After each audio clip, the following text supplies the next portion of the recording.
Hello everyone, welcome back to our Let's Talk Design. We have another special guest today who's going to soon join us. And today we'll be talking about architecture and stone. I hope you all are doing great and all fine.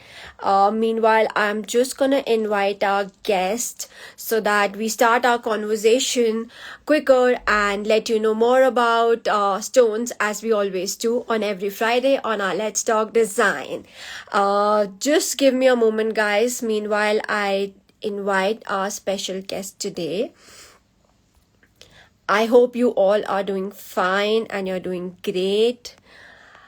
I hope all of you have started going back to offices.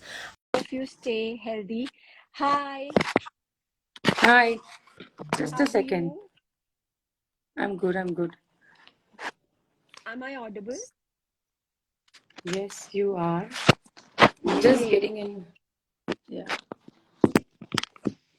sorry. Yes.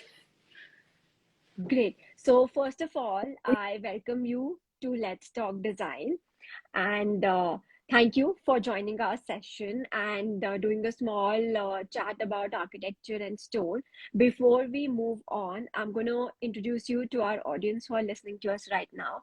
A practicing architect for 15 years, Shikha Doogar is the founding partner of R+ Studio.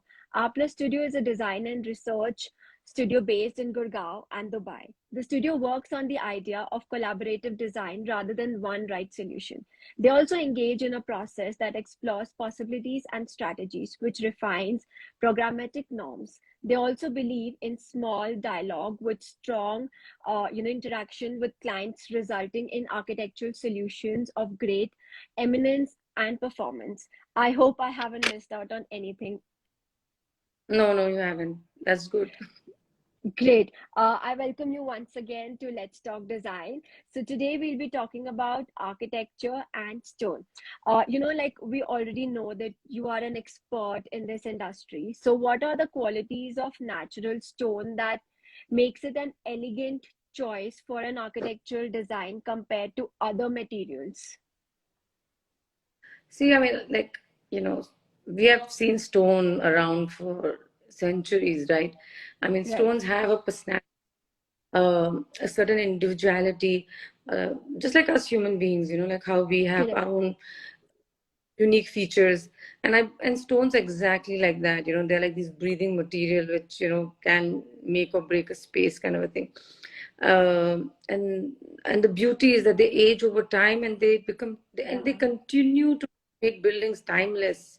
Um we've seen the red sandstone, at the Humayun's tomb, which is so beautiful, and it's been there.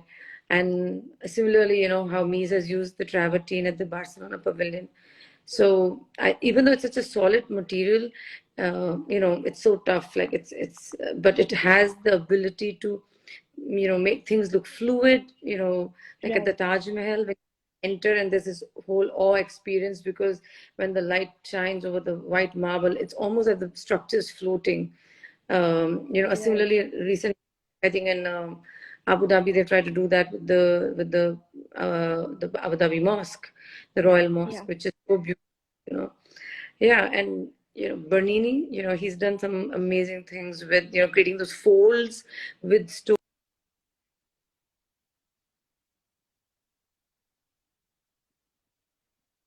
Shika, I believe you're not audible. Yeah. I lose you? Yeah. Yeah. Can you hear me? Yeah. Yes, now you're audible. Yeah. So, so the like I was talking about Bernini, and how he's explored the folds in the stone. Like he's created these folds. They're Yeah. almost like as they're real, right? They look like fabric. So yeah, I mean, like you can do amazing stuff with stone if used, you know, in the right way. The And of right course, we way. see a Yeah. lot of interior and architecture, and both. So I don't know. I mean, I can talk about. I can keep on talking about this thing. In Absolutely. Absolutely. I architecture, totally get. I think it's one of an endless material that you can keep talking about. So yeah. yes. True, true. Also, like, natural stones have their own uniqueness. We've seen it over the years. How can the quality be incorporated in response to, literal as well as abstract contextual characteristic? See, typically we get stone in large slabs, right? I mean, that's how we get it Yeah, from the quarry. yeah. And they all come with these beautiful veins. Some have veins, some have some other kind of pattern making going on within them. So, to create a very classical and traditional look, you can do the book matching, which is very Okay. straight and standard. But then there are many other ways to use it where we don't cut it, we don't try to book match, but we start, laying it diagonally, or you do like a brick Yeah, pattern kind of a, yeah. where their own little thing, and this movement that you can create within the flooring or the walls, or wherever, Correct. exploring that abstractness that comes so naturally within a stone, because no two pieces are the same, right, within a stone. True, So true. yeah, but one thing that I always feel, which is most important, is that we as architects should go and select our own stones, and not leave it for someone to just deliver it to us, Sure. because No, no, that would that's be true. that would be the key. Sure. So And as an expert, if you had to share some insights with respect to using stone for architecture in extreme climates, what would that be? So, I mean, see, we know that stone has, as a property, has good.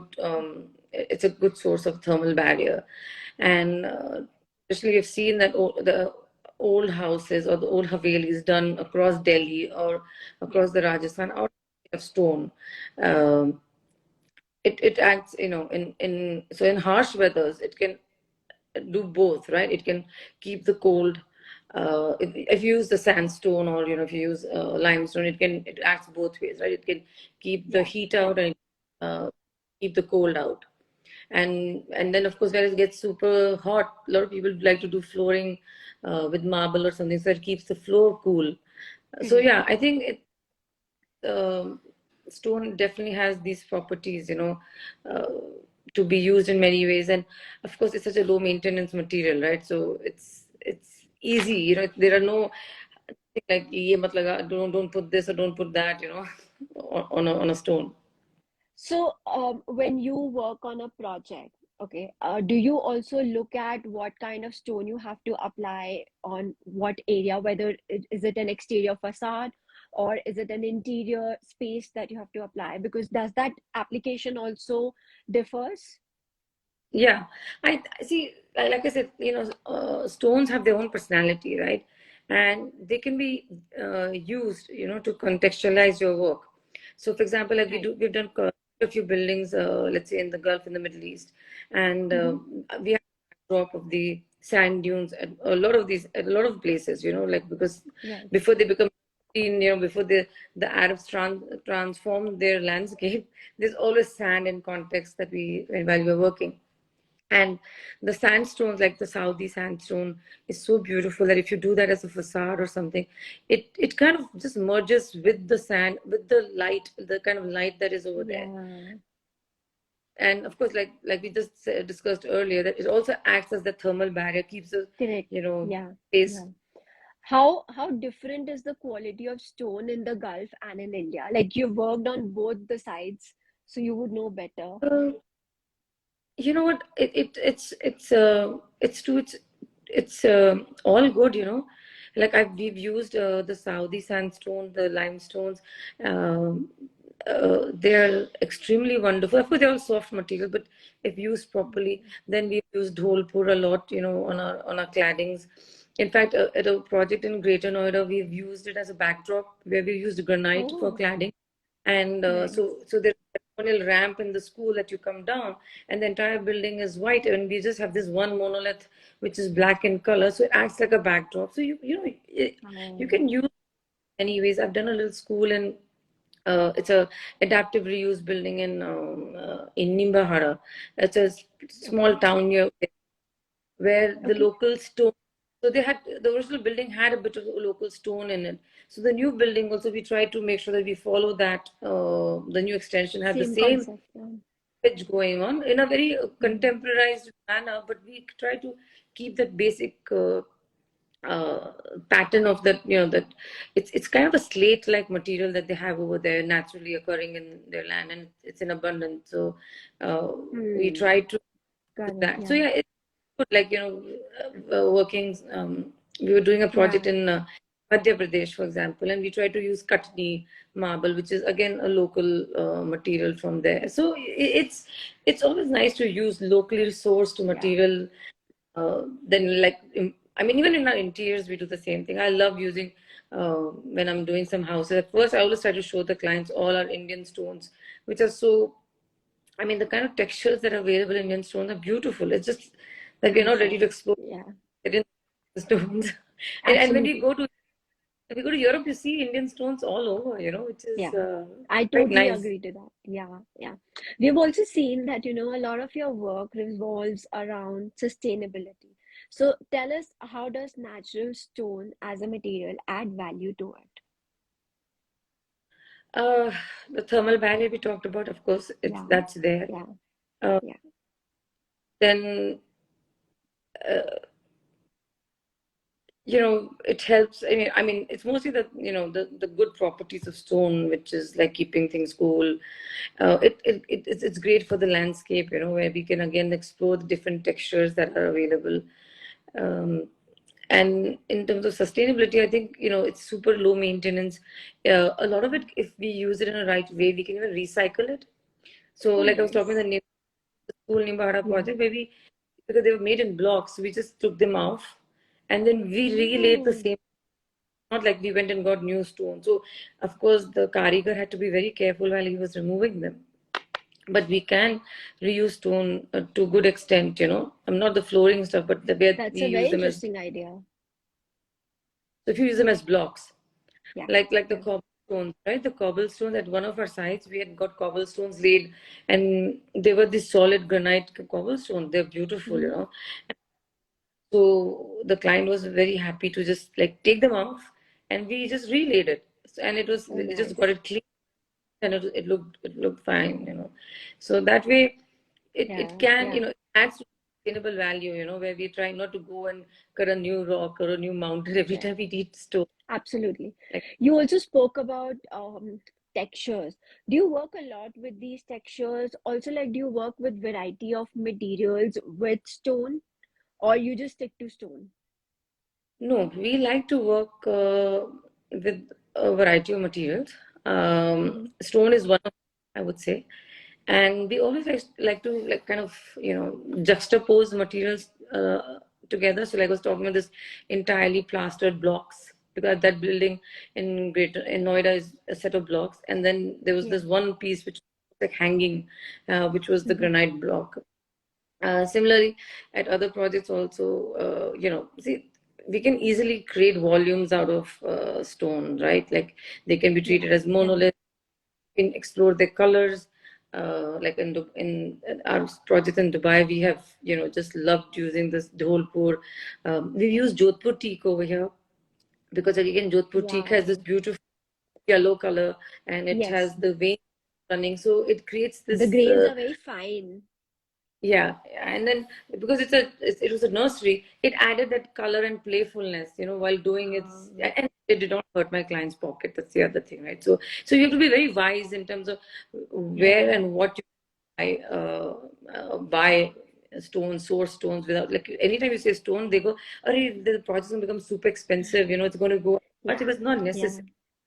Just have to be like for example, slate is amazing material, easily available across India, across a lot of places, and it has a gray sheen to it. So when light falls on it, it creates a Yeah. reflectiveness. So I don't. Did I answer your question, or was the question As something like else? you've just spoken about gray, I think gray is really in trend these days. So do you use the gray stone very often these Yeah. days because just because it is in trend, or do you also use it because it has certain qualities that it can sustain for a longer period of time?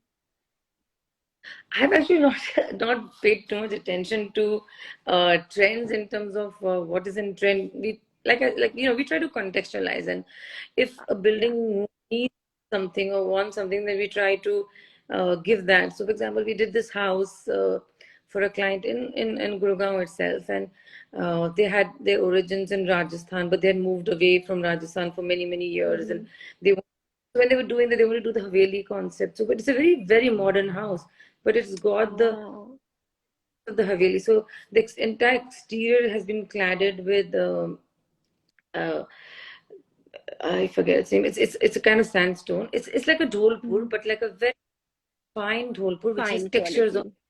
Yeah, I know, and we applied texture on it. So like how you have the leather finish and the you can sandblast it. You can do Yeah, so. yeah, Created a beautiful light uh, beige color thing, and it looks. It's like this monolith just sitting there with a big window. I'm Trying to sure. just Yeah, uh, take elements of the Haveli and a little yeah, jharonka which is made of wood. So, like it just nice. it can the stone can really put the piece at its center. Like by just Absolutely. the right and Absolutely. We were talking about like textures. So one more thing I would like to just ask, you could add on to it. Like what is, as an expert, how can one explore volume, colors, and textures with respect to stone within architecture? Like, could we do it simultaneously together? Yeah, I mean, see, volumes could be easily treated as monoliths within a certain massing. Colors can highlight certain aspects of your, like, so for example, if you're doing a white building and you just want to do the entire sill in yellow, you can use a yellow Hmm. stone to do, or a red sandstone to do that, to create that effect. Yeah. Uh, Also, like, textures can be used uh, to highlight, certain aspects of the building. Uh, Hmm. like I was just talking about the Grand Mosque, right, in Abu Dhabi, which is doing that. It's got this Yeah. inlays going on. So now, of course, exterior maybe inlays you're doing inlays in interiors also. Interiors also, Uh, yeah. and look at the way Maya Land has used stone, right, in her war memorial. It's so beautiful. It's just one black piece just going through the landscape, and uh, it's completely opposite of what a mosque or a tomb or True. something else is doing. They both are creating the setting. When you walk barefoot in a temple, right? It's got this beautiful weathered stone that you walk on, and nobody will realize it's that granite which is being weathered and it's got this soft feel to it. Yeah. But now Yeah. we're getting those kind of stones, and we're getting that kind of Right. treatment done. Textures when you add to the stone, it takes stone to another level. A Right. simple quota. The quota stone can just get transformed, right? As soon as you Mhm. give it a river finish to it. So it doesn't look Absolutely. like quota anymore. Absolutely. Absolutely. Lastly, like, which element in architectural detail do you think works best to introduce stone for urban landscape? Like, that's one of your expertise. So, See, stone can be used in so many things in urban landscape. Your signages, like a lot of the signages yeah. that are being, you can create these light installations with it, Mm-hmm. right? You can, Mm-hmm. and so even leftover stone from your project can be used to create these installations. Just put lights underneath it, and it becomes a sculpture. Um, Pedestrian pathways, like beautiful walkways and pathways can be done. Wow. Continuous Yeah. bench, you can surface just going up That's and nice. down. Yeah. Yeah. Wayfinding, certain trellis. I mean, there's endless number of Lot of elements. ways. Yeah. Lot of is stone. You know,